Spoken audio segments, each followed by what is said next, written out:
Hi everyone, it's Flora. Welcome back to my channel.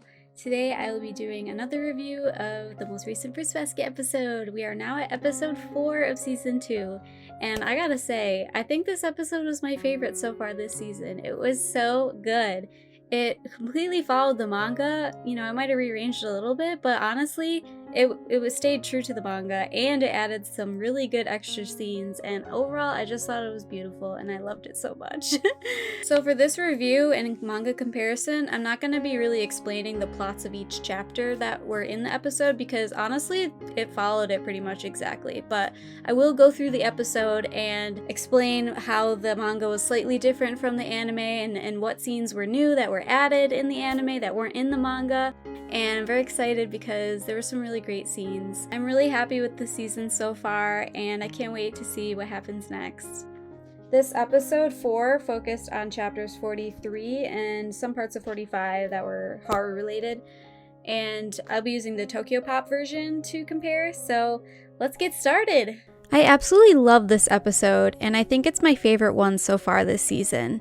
This episode had a wonderful balance of staying true to the manga while also adding scenes that gave great transitions and more depth to the overall story. I was really satisfied with it, and yeah, I know some might be disappointed that we didn't get to see much of Rin, but I'm sure her time will be coming soon. Most of the scenes in this episode were exact quotes and shots of chapters 43 and 45, and it was so awesome to see them animated, and adding in the additional scenes really made the episode flow beautifully. The episode starts off with an added scene of Haru visiting Rin at the hospital. This does technically happen in the manga, but we don't actually see Rin in this scene until the middle of the chapter when Haru is telling Yuki about it. I'm really happy that they added this scene, and with her breaking the vase, I feel like it added to the intensity of the moment, and it can even symbolize Haru feeling shattered after what she told him. They do show another scene of Rin saying this in the manga, but we don't see her face until a glimpse is shown in chapter 69, which is still a ways away. I like that the anime clarified what happened to Haru first before doing the classroom scene, because in the manga, the chapter starts off with Momiji entering the classroom to tell Toru, Yuki, and Kyo what happened. So when we're reading, we don't know why Haru is upset initially. This beginning scene is followed to the T pretty much. There was only one small difference. In the manga, there is an extra shot of Yuki's face while he's overhearing everyone's conversation before he enters the room. After this, the episode continues to follow the manga exactly, and it was so well done. It was really cool to see this all animated. Up until Kyo Punching Haru is when they start changing things. In the manga, it looks like he just punches him in the face, but in the anime, the punch sent Haru flying into a desk and onto the floor. Kyo does put his arm in front of Toru to protect her, but in the anime, it also looks like he's holding Toru's arm. After this scene, it goes back to following the manga pretty much exactly, and I really like the emotion they showed on Kyo's face during this scene. This added detail shows that Kyo hasn't forgotten about what he did to Toru in his true form, and he's still processing some guilt about it. The next scene with Yuki and Haru talking is also followed exactly as the manga, and it was so great to see this. The music was so beautiful during this moment. One thing that the anime has done a great job of is adding transitional frames that a manga can't always do. For example, the shot of Mayu-sensei calling out to Haru to tell him that his parents arrived. I just like these little added shots that kind of make the episode flow better. After this discussion with Yuki and Haru in the manga goes straight to Toru walking home, and this is where she runs into Ritsu for the first time. But since they already took care of the Ritsu content in season 1, they added some new content. So basically everything that happens after this Yuki-Haru scene, up until Yuki visits Haru at his house, is all new content in the anime. I was really pleasantly surprised with all of these new scenes, and I thought it added more depth. The next scene with Kyo at the dojo was unexpected, but I really liked that they added this in the anime. I liked seeing everyone training, and it shows that Kyo is working hard, and it gives us more context that this is often what he does after school. It also emphasized that Kyo is still feeling bad about hurting Toru in his true form, so I'm not sure if this means there will be more discussion about that in future episodes or not. Another added scene in the anime is Haru visiting Rin at the hospital again at night. This wasn't in the manga, and I definitely think it is something that he would do. And the fact that he didn't open the door is so tragic. I just want Haru to get some answers and be happy. The next morning with everyone in the classroom, continuing to talk about their school trip is also added. But it gives us some more clarification on what happened with Haru. In the manga, when Yuki visits Haru at his house, Haru tells him that he was playing hooky that day. But in this scene in the anime, we learn that he's actually been suspended. The next new scene is of Yuki and Toru walking home together. I thought this scene was a great transition between the content of chapters 43 and 45, because in the manga, chapter 45 is when Ritsu's arc is wrapped up, and then at the very end of that chapter is when Yuki visits Haru at his house. This allowed similar content to be right next to each other instead of the Ritsu stuff shoved in between the Haru destroying the classroom and then Yuki going to visit him. I liked how the anime handled this by putting the content of these two chapters into one episode. I feel like the conversation that Yuki and Toru have here is a little similar to one shown briefly in chapter 44. This is in the middle of the Ritsu content, but there's a scene when Toru asks about Haru and how he's doing.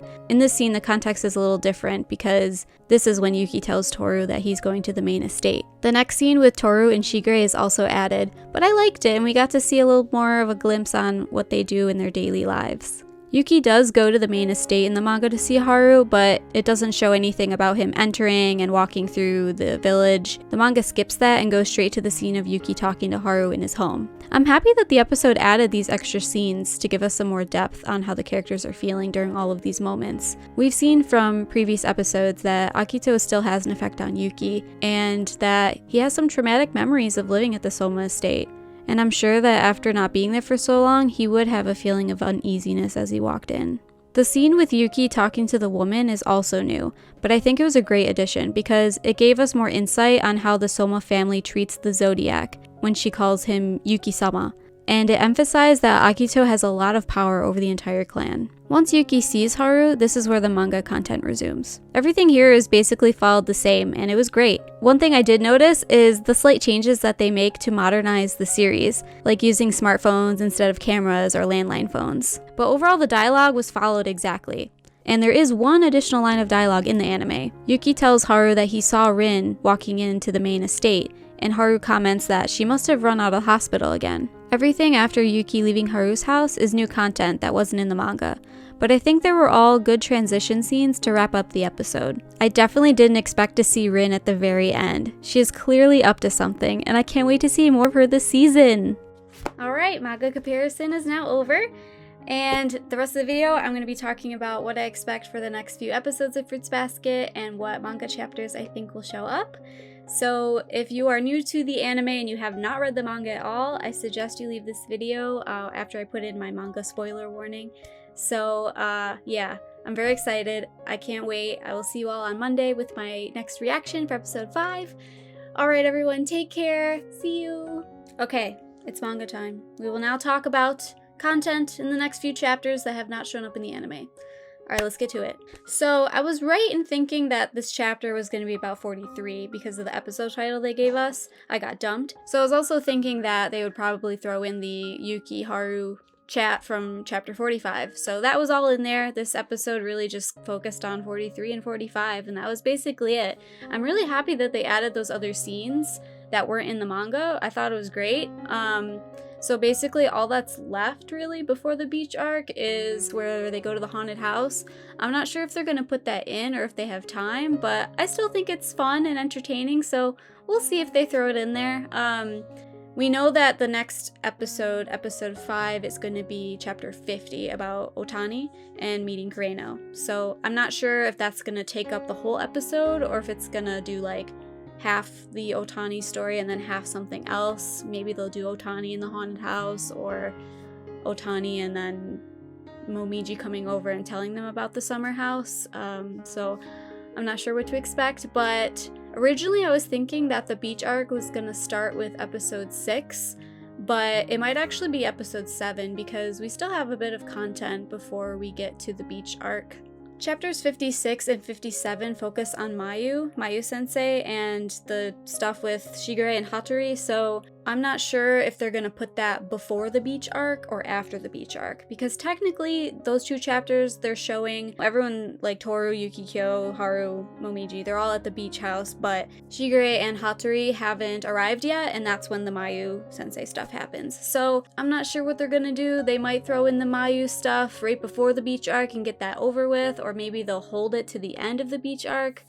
But honestly, I feel like they would probably do it either before or right at the beginning of the beach arc, because at the end of the beach arc they're already going back to school, so I don't think it would really fit there. So there's this one scene that they still haven't done. It's that one scene from chapter 37 in the beginning where Kyo asks Toru if she has a scar from the time he hit her in his true form. I know some people are thinking that they're probably skipping that scene, but I still have hope. I'm still hoping that they're gonna show it.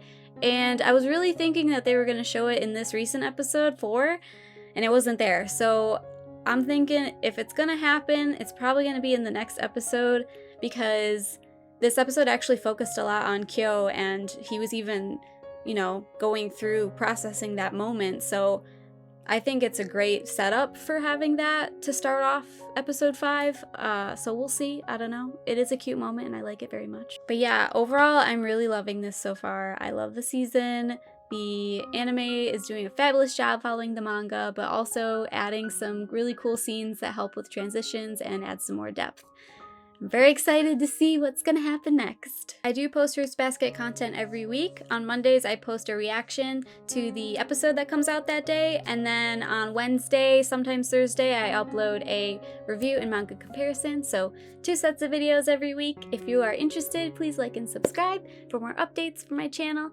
And if you're interested, I have other social media. You're welcome to follow me on there.